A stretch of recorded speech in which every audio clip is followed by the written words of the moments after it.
o depoimento da esposa do médico, Denilson Paes. Ele que foi morto em Aldeia. A mulher foi ouvida na colônia penal do Recife.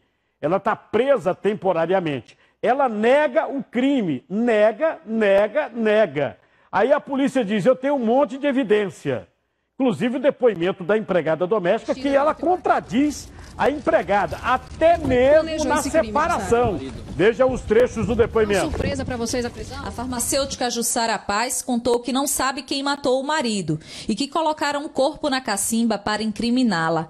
Perguntada se mandou lavar o quiosque perto da piscina, onde foram encontrados vestígios de sangue, disse que, como estava se aproximando a chegada de Denício, queria deixar o local limpo. Sobre o filho Danilo, também suspeito de envolvimento no crime, Jussara disse que o filho passa por um processo de fobia e síndrome do pânico e que Danilo só passou a tomar remédio controlado após a suposta viagem do pai. Perguntada se iria se separar do médico, ela respondeu que em momento algum. Disse que eles discutiam no momento de fazer a feira porque ele seria seguro em relação ao dinheiro e em momentos raríssimos lhe dava o cartão. Eu vou trazer mais detalhes desse depoimento, você vai ver que é impressionante. Impressionante. Ela nega tudo Jussara, na cara o que você tem dura. falado sobre esse crime? Vocês premeditaram essa investida contra o teu marido? Tudo que a polícia investigou até agora, ela nega. Se a polícia não tiver prova, é evidente que uma das coisas que ela contradiz é o seguinte: não estava separado do marido. Não, ele saiu para ir ao apartamento de Aldeia e sumiu. Danilo, tem alguma coisa para falar da morte do seu pai? Tá? Então, tudo que ela fala contradiz o que a polícia investigou até o presente momento. Lembrando que um dos detalhes para que o desembargador do Tribunal de Justiça de Pernambuco não concedesse habeas corpus para a Jussara e o filho dela, um dos detalhes é que tem uma dedetização na casa. Que para a polícia foi uma maneira de tentar limpar todo o vestígio do crime que aconteceu dentro da casa. Aconteceu dentro da casa. Olha, sobre esse caso, a nossa equipe conversou com a gestora do Instituto de Criminalística, a doutora Sandra Santos. Ela que gerencia esse negócio de perícia, DNA, e ela explicou para a gente como que conseguiram identificar doutor Denício, porque só encontraram um pedaço dele. Veja comigo. Os restos mortais, eles são encaminhados para o Instituto de Medicina Legal e lá nossos médicos legistas, eles fazem diversos tipos de perícias. Nesse caso, as mais significativas são a perícia antropológica, que são os primeiros exames realizados para identificar se trata de restos humanos, né, o sexo, a estimativa de idade. E a genética forense, lá no nosso Instituto de Genética Forense, recebe fragmentos daqueles restos mortais. No caso específico do médico, nós trabalhamos com osso, né, fragmentos de osso muito pequenininho que a gente coleta e traça o perfil, e a amostra de referência coletada de um dos filhos dele, que doou a amostra para que a gente pudesse comparar esses perfis do filho com o perfil dos restos mortais que nós achávamos que era do pai. Então o DNA, ele confirmou essa identificação inequívoca do Denilson. Você ouviu aí, porque muitas vezes colocam produtos químicos, tentaram também queimar o corpo do doutor Denício, pelo menos as partes, né, que se descobriu. Então o que a polícia procura? Busca um pedaço que tenha osso para ir dentro do osso e buscar lá dentro do osso material genético, né, que não tenha sido contaminado com produto químico ou queimado. E aí o filho mais novo que está colaborando deu material genético, e aí pelo DNA se confirmou que era o doutor Denício, por esse pedacinho de osso que a perícia analisou. Eu ainda volto nesse caso, a doutora Sandra também falou dos trabalhos para descobrir como que ele foi assassinado. E aí é que tem novidade. Aí é que tem novidade, porque você pega restos mortais e através dos restos mortais você descobrir se foi tiro, se foi facada, se foi veneno, aí é que é uma dificuldade grande. E é uma equipe multidisciplinar que está trabalhando exatamente para descobrir como que ele foi assassinado. O homem matou a esposa, atirou na própria cabeça em Jaboatão. É uma tragédia que aconteceu agora há pouco. Eu estou com o Emerson Pereira lá trazendo informações. Emerson, boa tarde. Isso, Cardinal. Boa tarde para você, boa tarde a todos. Um crime que chocou os moradores, a vizinhança aqui do bairro de Engenho Velho, que foi onde aconteceu, a Avenida General Manuel Rabelo, uma das mais movimentadas dessa região de Engenho Velho. O crime aconteceu naquela residência ali, a residência do casal. Os vizinhos contaram que um pouco mais cedo escutaram um barulho como se fosse uma confusão entre os dois e aí ouviram pelo menos 4 a 5 disparos. A gente percebe aqui, cara, que tem muita movimentação, policiais militares, a equipe do IC, que é o Instituto de Criminalística, também está lá dentro realizando a perícia. O carro do IML chegou agora há pouco para recolher o corpo da mulher. E o delegado também, que vai ficar responsável por essa investigação, também já está na área. O que a polícia contou para a gente que aconteceu foi o seguinte, Cardinal. O dono da residência, um homem de 57 anos, ele teria discutido com a mulher porque não estaria aceitando o fim do relacionamento. A informação é que essa mulher estaria em processo de separação, inclusive tem o veículo dela por trás desse portão. Os policiais contaram que dentro do veículo tem vários objetos pessoais.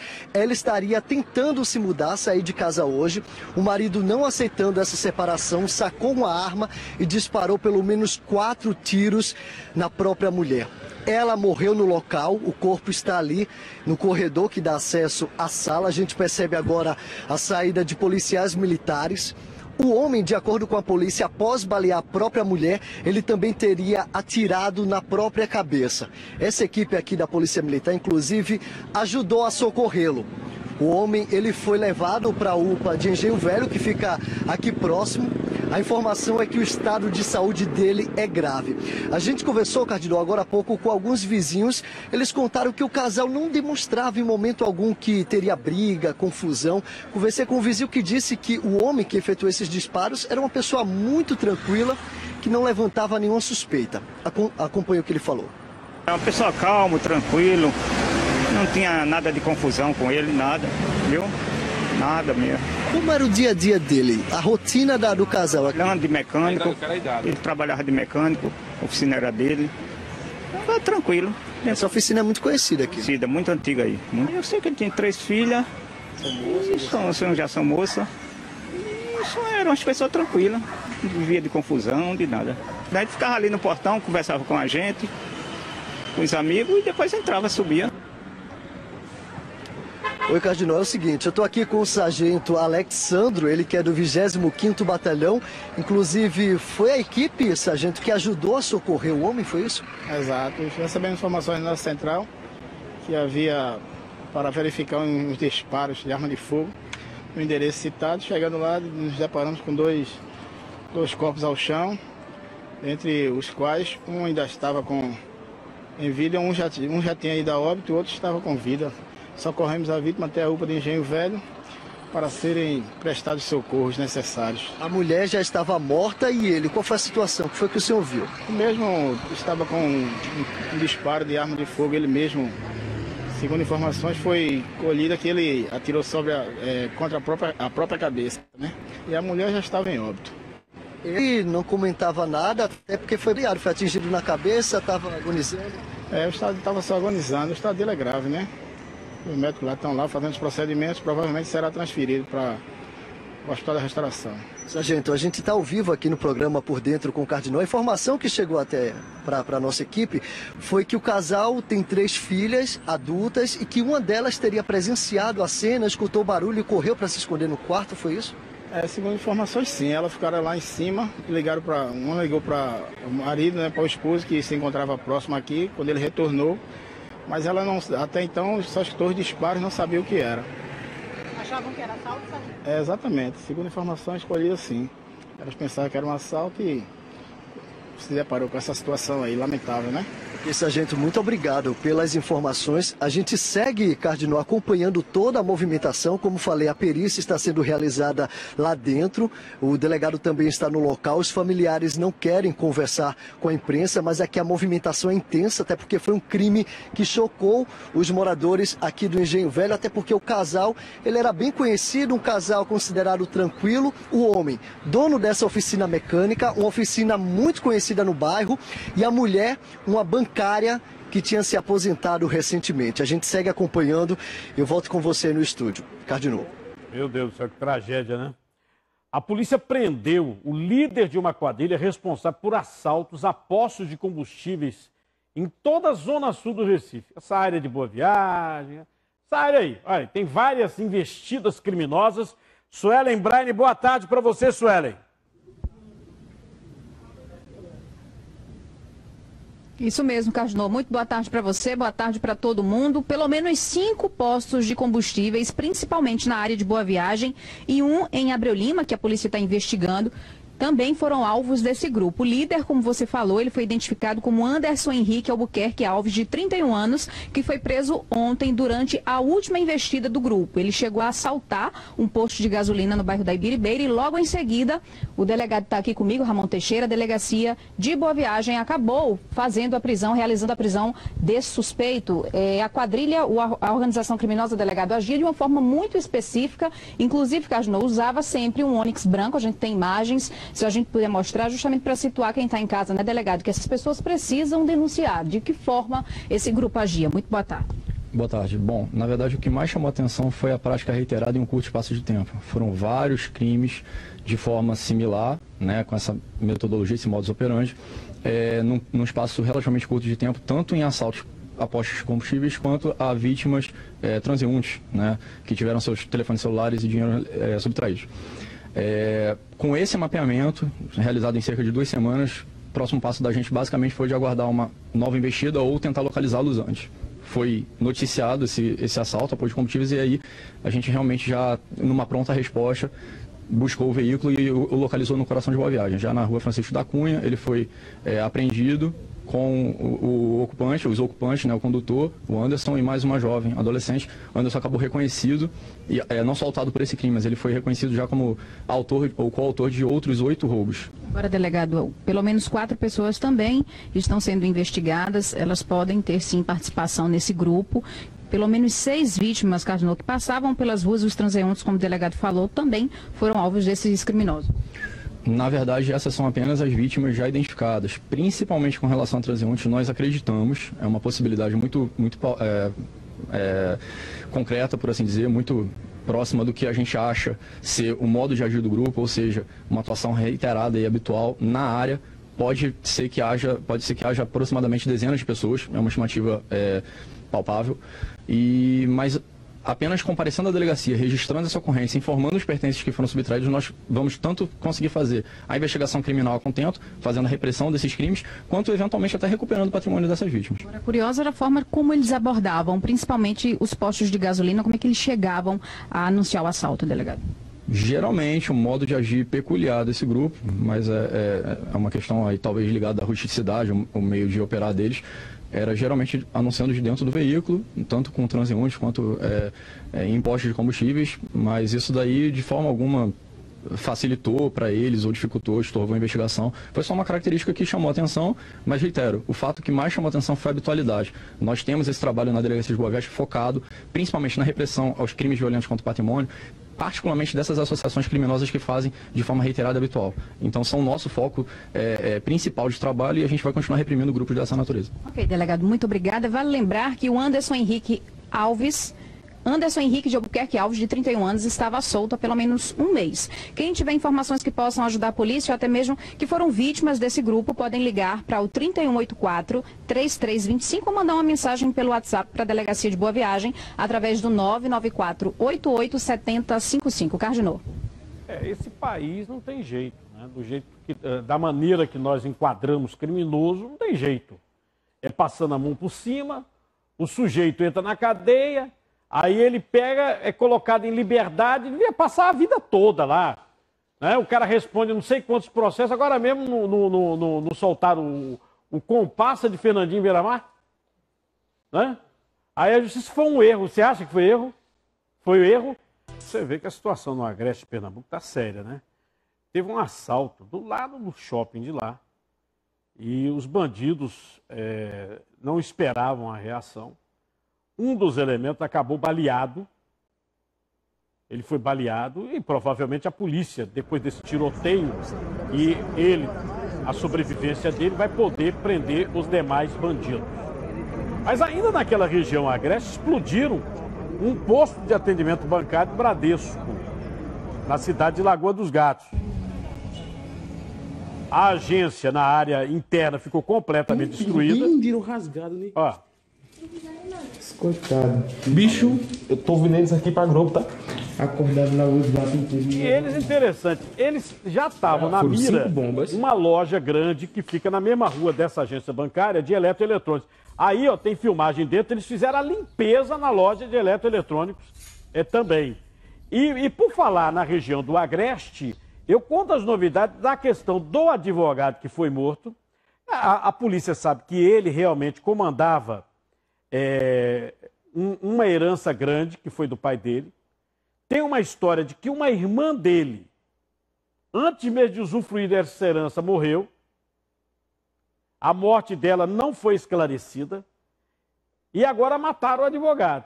E para você ter uma ideia, o veículo queimado, ele foi roubado lá pertinho de Caruaru. Ele não foi roubado do Recife, ele estava com a placa clonada aqui, da região metropolitana daqui. Mas ele não foi roubado aqui. Eu vou mostrar para você já já. Essa imagem aí são outros assaltantes, outros bandidos usufruindo desse carro roubado. Esse carro roubado. Daqui a pouco eu dou mais detalhes da investigação.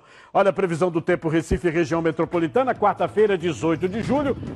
Hoje tempo aí nublado, né? Imagem do Rio Capibaribe, tem um prédio da Prefeitura do Recife ao fundo. Previsão de tempo nublado, parcialmente nublado, chuva rápida, isolada, com intensidade fraca. Temperatura máxima prevista no Recife, 29 graus, a mínima 21. E nas últimas 24 horas, o SAMU Metropolitano enviou 26 ambulâncias para atendimento do Recife. Bombeiros, 120 intervenções em praias, 10 ações de combate a incêndio.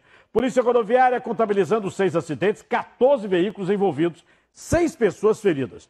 Presta atenção que teve um carro que bateu num ônibus, o motorista saiu ferido. Esse acidente foi na BR-408, em Matriz da Luz, que fica no distrito de São Lourenço da Mata, na região metropolitana aqui do Recife. Segundo a PRF, o motorista do carro estava fazendo o retorno na via e bateu na traseira do ônibus. Olha o ônibus aí. O único ferido foi o motorista do carro. Ele foi encaminhado a um hospital particular com uma fratura na clavícula. Hoje pela manhã, um caminhão carregado de farelo de algodão tombou na BR-424 em Garanhuns. Segundo a PRF, o motorista perdeu o controle do veículo tombando na pista. O caminhão teria apresentado problemas no freio. O motorista não se feriu, a via foi liberada. Outro acidente, muito susto na BR-101, Igaraçu. Uma carreta carregada de carne bateu em 5 carros parados no sinal de trânsito. Uma pessoa precisou ser socorrida pelo SAMU. O acidente aconteceu no quilômetro 44. O motorista dessa carreta, carregada com cerca de 14 toneladas de carne, que seguia do Recife para João Pessoa, na Paraíba, não conseguiu frear e bateu em 5 carros que estavam parados em um semáforo. Devido ao engavetamento, o trânsito ficou congestionado na estrada por cerca de 3 horas, no sentido Recife-Igaraçu. O motorista de um dos carros, Sérgio Antônio Silva Santos, ficou ferido e foi socorrido pelo SAMU. Este Celta ficou totalmente destruído, mas felizmente o condutor sofreu apenas ferimentos leves. Eu não me lembro de muita coisa, eu só sei que o sinal fechou, o motorista do caminhão não conseguiu parar atrás de mim a 10 metros ali de distância, bateu na traseira e saiu arrastando tudo quanto é carro aí. E só me lembro que eu acordei dentro do carro. O motorista da carreta permaneceu no local. Ele e outros 4 condutores envolvidos no acidente foram submetidos a testes de alcoolemia. Quanto à ingestão de bebida alcoólica, todos apresentaram 0. O motorista foi medicado na UPA de Olinda e recebeu alta. A delegacia de Igaraçu vai ficar com a investigação das causas desse acidente. E hoje pela manhã uma cena assustou quem passava pela Avenida Sul, viu? Um carro derrubou um poste. O comerciante diz que os acidentes são constantes na área. O acidente aconteceu durante a madrugada na Avenida Sul, no bairro de São José, no Recife. O condutor do veículo teria perdido o controle quando colidiu com um poste da CELP, que caiu no chão com o impacto da batida. A Companhia Energética de Pernambuco esteve no local para substituir o poste. De acordo com este gerente de loja, acidentes são comuns por aqui, principalmente durante a madrugada. De madrugada fica muito tranquilo aqui, passa pouco o carro e tudo. Aí sempre acontece esse tipo de coisa aqui de acidente. O pessoal aumenta um pouquinho mais a velocidade. Aumenta a velocidade, inclusive negócio de assalto, de roubo. Anda com medo e aí só passa em alta velocidade. Ainda não tem explicação para esse acidente, né? Você vê pela imagem aí, o motorista perdeu o controle e foi no poste, né? Foi no poste. E não tem informação sobre feridos nesse acidente. Sepultado em Gravatá o corpo do advogado Rodrigo Albuquerque. Ele estava no carro onde estava o filho do deputado Mendonça Filho. Tá? E ao lado dele havia um outro amigo e assessor. Esse veículo capotou, 2 pessoas morreram na hora e 2 pessoas feridas que já receberam alta. Acompanhe. O deputado federal e ex-ministro da Educação, Mendonça Filho, esteve presente durante o sepultamento. Era um advogado e um amigo da minha família. Um jovem advogado muito talentoso, que eu tenho um apreço muito especial. A família estava abalada. Desconsolado, o pai de Rodrigo não teve condições de dar entrevista. A irmã dele falou com a imprensa. Foi muito inesperado. Assim, até agora a ficha não caiu, sinceramente. Entendeu? É muito chocante. O acidente aconteceu na noite da segunda-feira, por volta das 9 horas da noite, próximo à encruzilhada de São João, distrito de Bezerros. A caminhonete vinha ocupada por 4 pessoas quando perdeu o controle e capotou. O motorista Edson de Oliveira Santos, de 48 anos, e o advogado Rodrigo da Silva Albuquerque, de 30 anos, morreram na hora. O estudante Rodrigo Mota, de 26 anos, e Vinícius Vilaça Bezerra Mendonça, de 24 anos, que é filho de Mendonça Filho, tiveram escoriações e passam bem. Me dá essa última imagem aqui, me dê aqui, por favor. Me dê aqui. Eu não sei, eu não estou notando aqui airbag aberto. Eu já falei para vocês aqui, esse carro é um carro sofisticado. Ele tem, inclusive, barras laterais para proteger motorista. Tá? Eu não estou notando. E exatamente os 2 da frente que faleceram. Tá vendo aí, ó? Deveria, aqui, deveria ter o airbag aberto. Aqui. Não tem. Eu não estou conseguindo entender a falha. Fala assim, porque estava em alta velocidade. Sim, o local é de alta velocidade. É a BR-232, é duplicada. Agora está em más condições, péssimas condições. O carro saiu da pista, bateu numa pedra, bateu num poste, saiu capotando e foi bater lá no meio lá da coisa. Sim, mas a airbag deveria estar aberto. Isso aqui vai ter que ser investigado pela polícia científica. Vai ter que ser um advogado que perdeu a vida, o colega dele, entendeu? Estava lá o filho de um deputado que já foi ministro. Então tem que investigar direitinho esse negócio. Tem que investigar direitinho esse negócio. Não tem negócio de blá, blá, blá, não.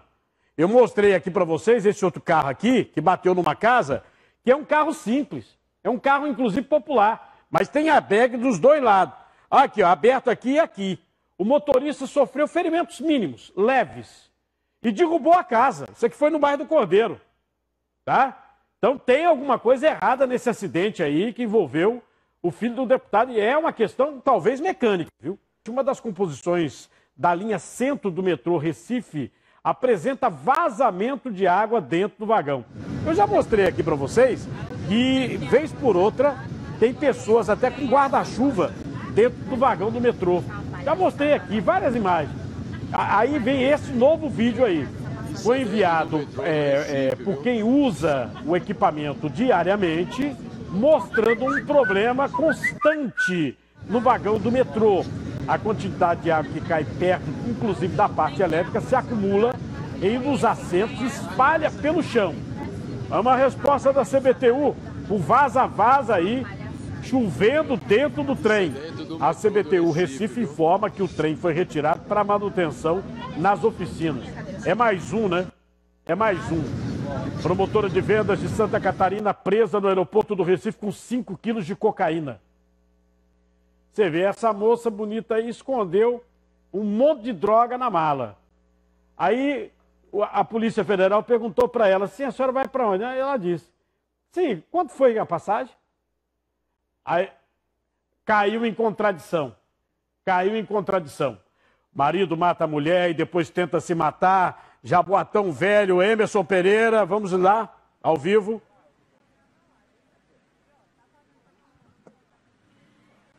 Oi, Cardinal, é o seguinte, o delegado Fábio Delta está aqui conversando com colegas da imprensa. Deixa eu aproximar aqui para falar sobre esse... Fábio, ele está seguindo então para a UPA. Doutor, o que é que o senhor tem de informações sobre ele? Eu vou dar essas informações na UPA. A gente vai chegar lá para colher o restante das informações e aí a gente passa a fazer entrevista, pode ser? Fala só uma coisa, a informação de que o homem teria falecido agora há pouco, o senhor já confirmou isso? Estou indo na UPA agora para confirmar. Na UPA agora vou confirmar essa informação, mas ao que parece sim. A motivação que falaram até agora é que seria um processo de separação, é isso que chegou para a polícia também? Exato, a gente está confirmando, mas até o presente momento é isso mesmo. Mas, igual eu falei, vou confirmar essas informações na UPA ali, aí a gente faz a entrevista, pode ser? Tá ok, muito obrigado, viu, delegado? Então, o delegado Fábio Delta, a equipe vai seguindo agora para a UPA de Engenho Velho, que fica no final dessa avenida. O corpo da mulher, Cardinal, acabou de ser retirado pela equipe do IML, saiu agora há pouco aqui da residência. A gente percebe a movimentação ainda intensa, tanto de policiais quanto principalmente da vizinhança. Eu conversei agora há pouco com o pessoal que está ali e eles falaram o quanto esse casal era conhecido aqui no bairro, o quanto eles, inclusive, eram admirados. Um casal que aparentava não ter nenhum problema. O homem era dono dessa oficina mecânica há muito tempo, um trabalho que ele herdou do pai. A mulher, bancária, aposentada há pouco tempo. O casal tinha 3 filhos.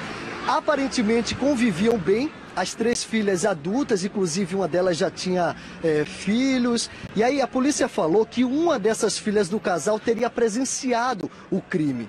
Ela escutou o barulho, escutou os tiros e correu para se esconder dentro de um dos quartos pensando que fosse assalto.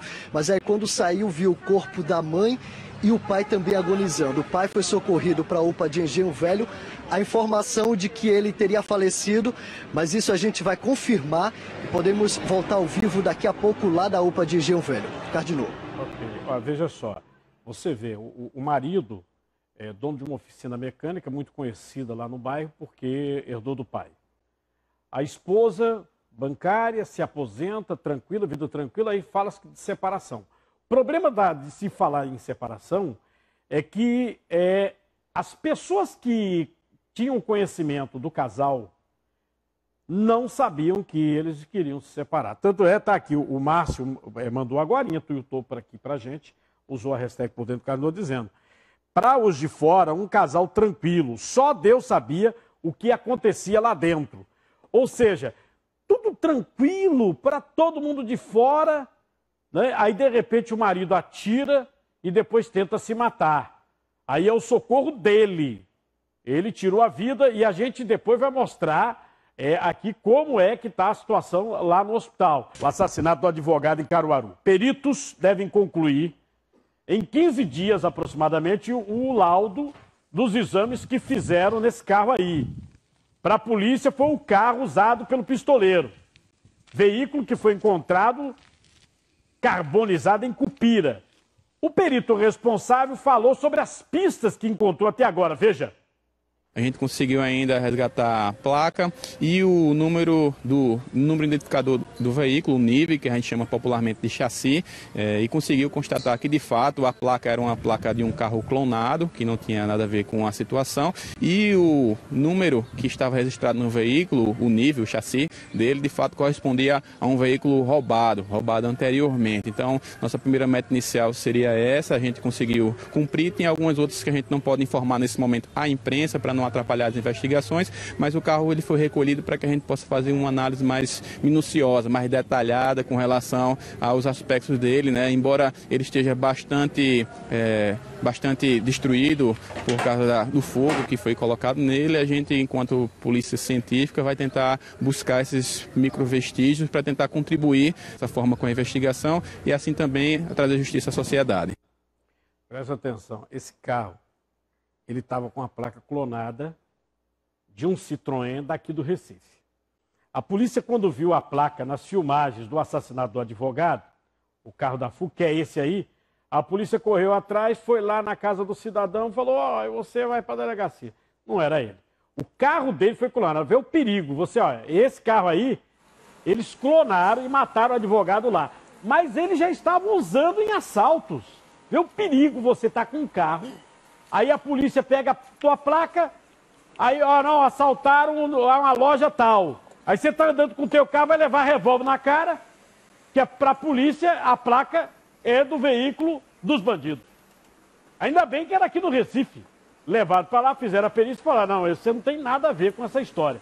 Esse carro, esse Citroën, ele foi roubado em São Caetano. Esse aí, que é o pistoleiro entrando, ó. Roubado em São Caetano, juntinho de Caruaru. Juntinho. E, abre uma expectativa de que o crime nunca saiu de lá, viu? Olha o que eu estou dizendo. Vamos ver, vamos acompanhando. Foi sepultado o corpo do perito criminal da Polícia Federal, André Gustavo. Ele que foi vítima de um acidente com asa delta no município de Riacho das Almas. Ele, inclusive, era perito nesse tipo de voo. Todo mundo estranhou, porque ele era perito nesse tipo de voo. E segundo a Polícia Federal, o André, ele atuou em grandes casos. Muito. Agora, recentemente, o helicóptero da Globo não caiu? Foi ele que fez a investigação. O ministro Teori Zavascki, do Supremo Tribunal Federal, foi chamado daqui para Angra dos Reis para apurar. E Eduardo Campos também. Veja. Em 2014, o PSB... Perdemos um grande perito com uma experiência imensa em acidentes, haja vista que ele trabalhou no caso do governador Eduardo Campos e do ministro Teori Zavascki, uma pessoa com renome dentro do Departamento de Polícia Federal nessa área de acidentes aéreos. Devido à expertise, à experiência em aerodinâmica, em engenharia aerodinâmica que o André tinha, jamais esperaríamos um acidente dessa proporção com ele. André, ele, além da sua formação em engenharia mecânica, ele desenvolvia modelos, projetos de aeronaves. Ele tinha até um jargão, que ele não seria o mesmo sem um voo. Então ele precisaria voar para voltar a ser o Andrezão, o grande André, o grande Maguila, como nós o chamávamos, no nosso meio. A polícia perde uma pessoa altamente qualificada, viu? Eu estou vendo aqui no nosso Twitter o pessoal começando a comentar também o negócio do metrô, né? Porque eu já tinha mostrado uma imagem anterior, pessoal com guarda-chuva dentro do metrô. Porque quando chove, chove do lado de fora e dentro do metrô de Pernambuco, que está uma desgraça. Virou sucata. E agora tem esse chuveirão aí dentro do metrô.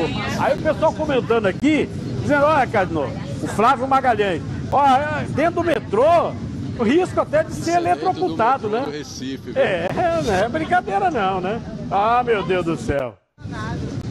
Ela é promotora de vendas e resolveu ser traficante. Porque ela foi transportar 5 quilos de cocaína pura e ia levar para Portugal. A droga escondida no fundo falso da mala dela. Agora, ela ficou nervosa, né?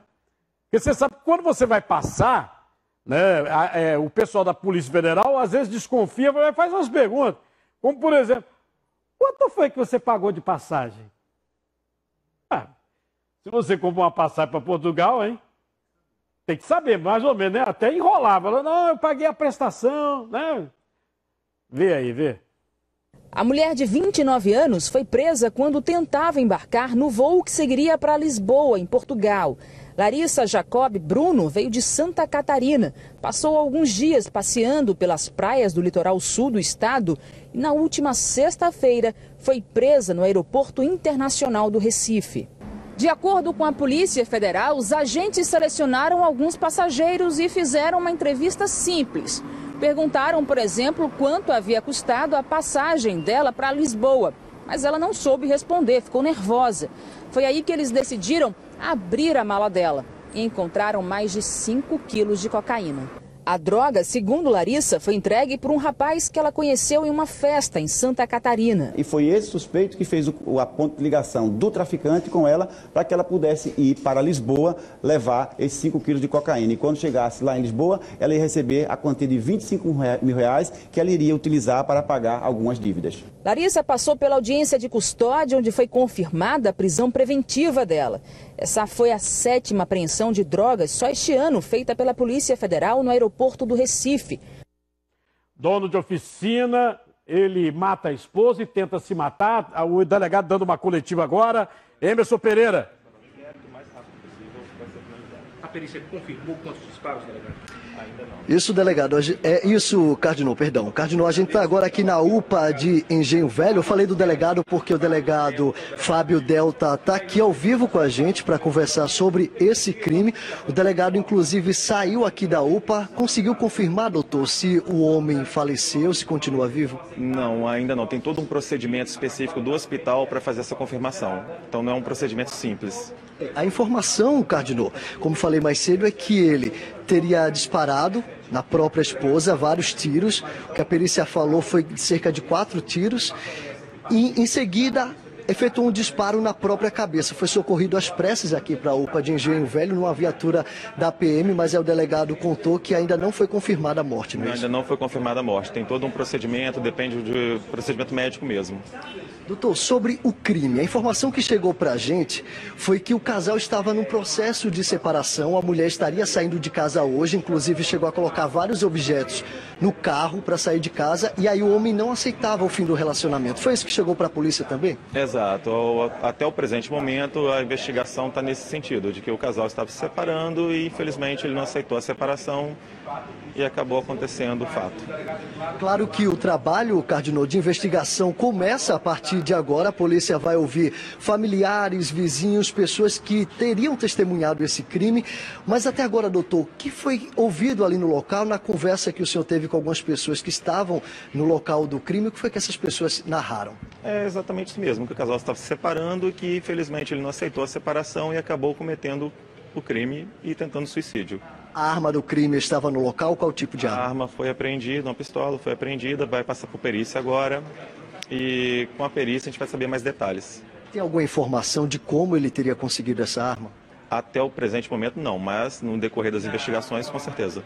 Doutor, a gente percebe ali no local do crime que na parte de cima fica a residência do casal, ao lado, na parte de baixo, fica uma oficina mecânica. Disseram que a oficina estava aberta em funcionamento, que alguns funcionários teriam percebido a movimentação e chamado os vizinhos. O senhor chegou a ouvir esses funcionários? Eles relataram o quê? Não, ainda não, porque estavam no local do crime agora, né? Mas na delegacia eles vão ser chamados para depor outras pessoas e tudo mais. Aí sim, para a gente informar realmente como ocorreu a situação, o crime.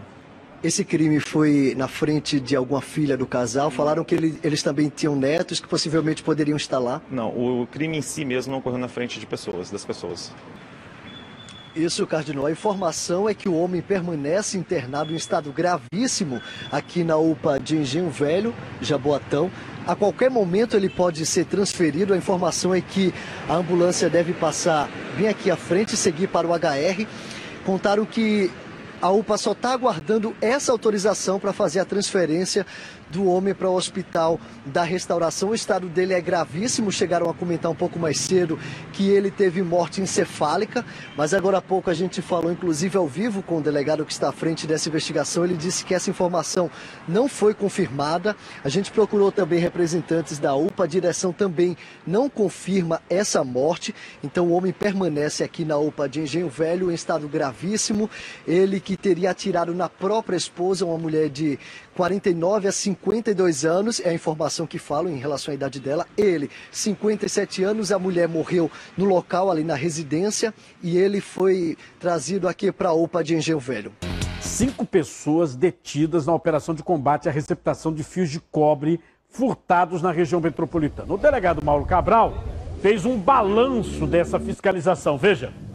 No curso dessa operação, foram conduzidas 5 pessoas para a delegacia de Afogados e lá, uma dessas 5 pessoas, ela foi autuada em flagrante delito pela receptação e pelo desvio de energia elétrica, já que no momento da fiscalização constatou-se que ela estava subtraindo energia elétrica.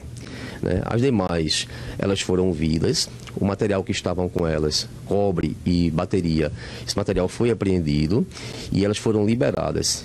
Esse material vai ser encaminhado para a perícia e após identificar os proprietários, essas pessoas que foram liberadas, elas podem vir a responder pelo crime. Foi que essa pessoa que foi autuada e que seguiu para a audiência de custódia falou para a polícia? Não, ela falou que tinha comprado realmente esses cobres. O procedimento, geralmente, a pessoa compra o fio de cobre, derrete e depois revende o cobre para terceiro. E por conta dessas declarações e do contexto da fiscalização, ela foi autuada e encaminhada para a audiência de custódia. O cara subir num fio, num poste, arrancar os fios de telefone, de internet, ou mesmo na linha do trem, que está acontecendo muito, arrancar os fios e parar até o metrô. Ah, pera lá, né? Uma agência bancária alvo de criminosos em Lagoa dos Gatos, no Agreste. Eles explodiram o Bradesco de lá, mas presta atenção, o grupo não conseguiu levar dinheiro. Talvez usaram muita dinamite, né? Aí eles foram numa loja do lado, eu tenho a filmagem da loja de dentro, vamos lá para dentro da loja, olha eles aí, ó, os bandidos que explodiram o banco, fizeram a limpeza na loja, acompanhe.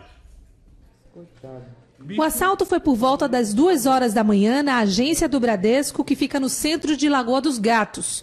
De acordo com a polícia, foram em média 10 homens que estavam em 2 veículos.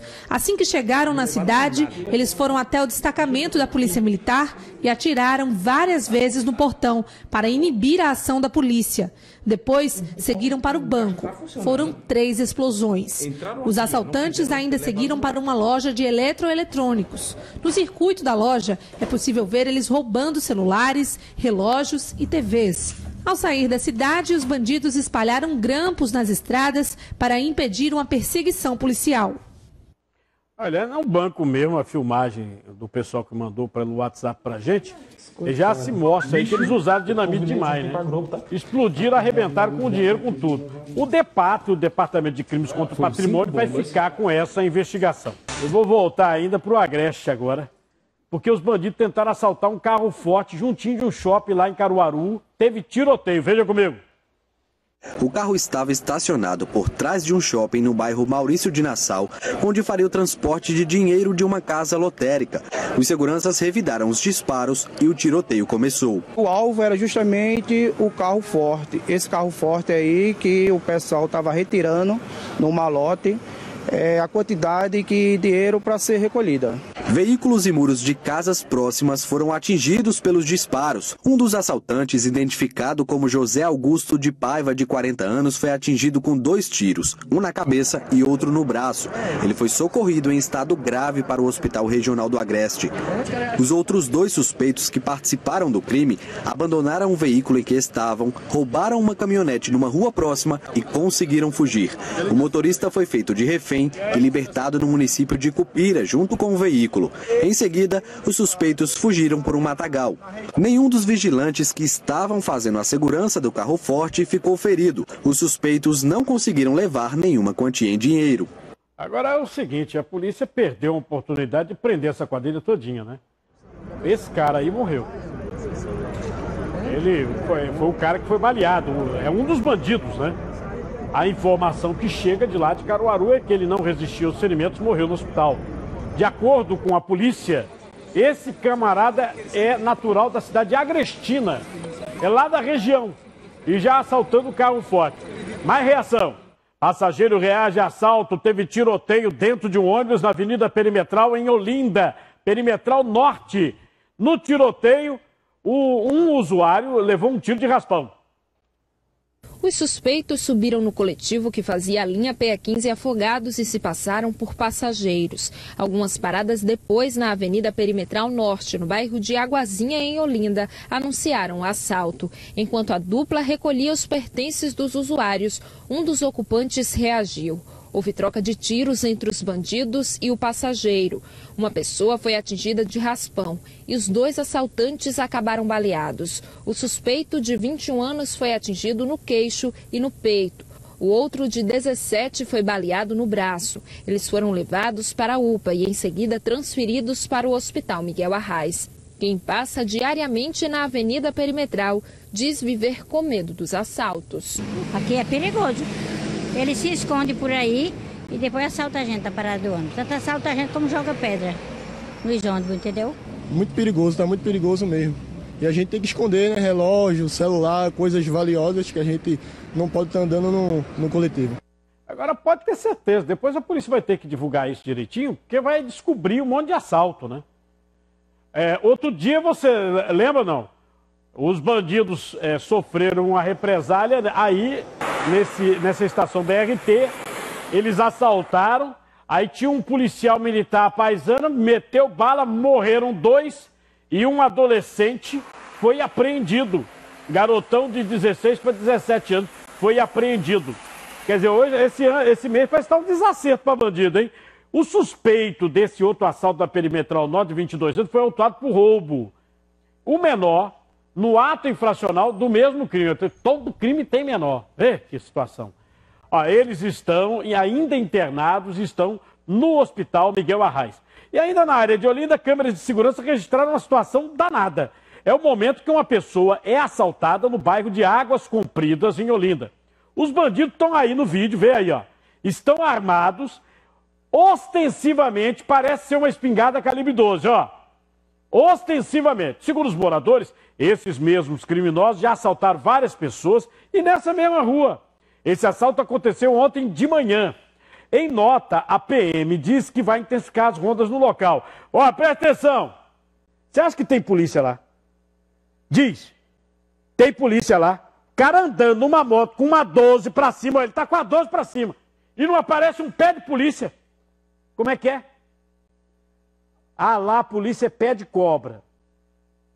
Cobra tem pé? É por isso que ninguém vê, né? É por isso que ninguém vê. Pé de cobra.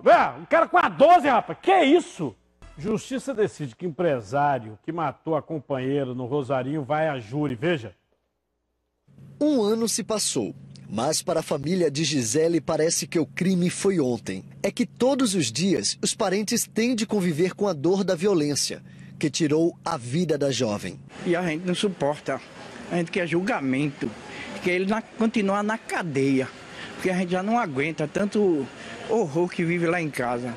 De acordo com a polícia, Gisele Kelly Tavares Santos foi assassinada a tiros pelo próprio companheiro, o empresário Wilson Campos de Almeida Neto, 41 anos, que continua preso. O casal tinha voltado de um bar, onde comemoraram o aniversário de Gisele. Essas imagens mostram a chegada dos dois ao apartamento do empresário, no bairro do Rosarinho, momentos antes do crime. Várias vezes foi aconselhado a não permanecer com esse rapaz. Porque ele era uma pessoa muito agressiva, bebia, era agressivo demais. E a gente pedia, implorava, mas conselho de mãe fica aí nessa... O filho não aceita. E ela vai e levou a cabeça e ela que perdeu a vida. Eu vou mostrar para vocês agora um caso exclusivo e polêmico. Um motorista de táxi foi acusado por redes sociais e também numa ocorrência na polícia de assediar uma jovem após uma festa. Ele conta como aconteceu e nega o crime. Acompanhe. A moça veio, ela disse que ia para a estância, eu acertei com ela R$20, só que ela tinha um amigo, mandou aguardar um amigo e ela pediu que levasse logo ele para São Lourenço. Só que essa mulher, ela apagou. Eu levei. Quando chegou lá em São Lourenço, ele disse, tome cuidado dela que ela tá meio doidona. Nisso, muitas vezes senhora, por onde vai? Porque ela apagava, tem hora que ela apagava. E quando chegou, aí eu disse, falta os R$20, que o acertado foi 50 mais 20. Ela jogou o dinheiro no carro, não sei se por conta disso ela com raiva. Quando eu saí, ela tirou umas fotos do carro, eu saí normal, não entendi. Tenho 30 anos, ou mais de 30 anos de praça, todo mundo me conhece. Meu celular não para de tocar. Fui na delegacia hoje da Macaxeira. Na hora que precisar, pode ligar para mim, que eu estou à disposição da justiça. Se vocês verem a foto, eu estou centrado, segurando o volante, tá entendendo? E em nenhum momento eu estou pegando nela, em nenhum momento eu toquei nela. Então eu estou retamente olhando para frente para o movimento que eu estou dirigindo. Não sei por qual motivo ela fez isso. É a delegacia da Macaxeira que está investigando esse caso. Olha, presta atenção. O Ministério Público cobra a aquisição de macas pelo governo do estado. Promotoria deu prazo de 20 dias para o governo adquirir macas. Um dos hospitais citados, o Getúlio Vargas, é alvo de várias denúncias de descaso. Vídeo que teria supostamente sido feito por um médico do hospital mostra a situação precária dos pacientes sem macas. Outro vídeo mostra um escorpião na ala onde ficam pacientes considerados graves. A direção do hospital informa que equipes de limpeza estão reforçando o trabalho perto do refeitório e a área externa. Obrigado a vocês, até amanhã.